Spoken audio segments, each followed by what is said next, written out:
this is such a unique setting for an action-adventure movie.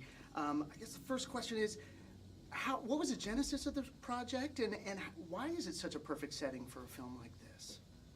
Genesis of the project was he and I working together on documentary films, shooting them in 3D, and we thought the kind of projects we're doing, deep ocean exploration projects, are just as difficult as doing a movie.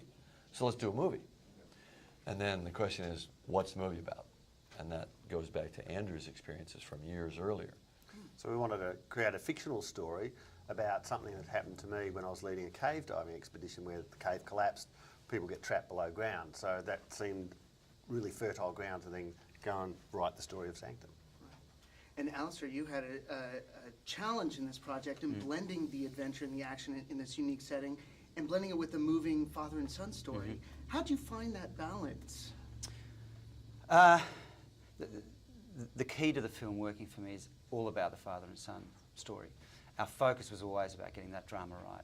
You know, so in terms of casting, in terms of performance, in terms of coverage and working the edit, honing it down, really focusing on that.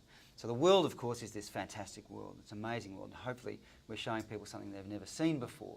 It's exciting, it's exhilarating, it's terrifying, but all of that's irrelevant if we haven't got the father-son relationship right. And there's so many films that are using 3D now, but this seems like a film that uses it in the right way to bring you in a unique setting.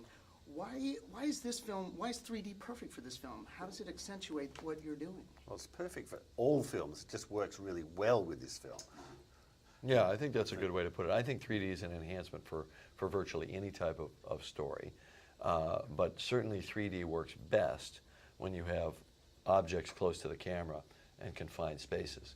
So it really helps you feel the weight of the rock, the thousands of tons of rock pressing down over the people's heads. You feel it because it's almost like you can reach out and touch the walls of the cave. And I think it's about the nature of our story too. It's almost like a road movie in a cave, and it's about the audience, empathising with the characters and imagining themselves as part of that team of people on that journey. And I think 3D really helps for them to have that experience as if they're participating with the film. Yeah. When I saw this screening with an audience, they really got invested into it and then had the ups and downs. What do you hope the audience experiences when they see this film? Everything. I want them to feel terror. I want them to be excited, anxious, nervous. Triumphant, and ultimately, yes, satisfied and triumphant and thankful. We're letting them have an experience that they don't have to do for real, and I think that'll be something new and exciting for them. Isn't that the thrill of this kind of movie? It's really a film about survival, and the thrill is to put yourself as an audience member into a survival situation where you would be tested to the limit, except without having to really go through it. And I think people enjoy running in some perverse way, they enjoy running that simulation on themselves, and to ask themselves, could I survive that? Would I make those decisions? Would I have the will to get through that situation, which seems utterly hopeless? Yeah. Andrew, any deja vu when you watch this movie? All the time, but more about making the movie.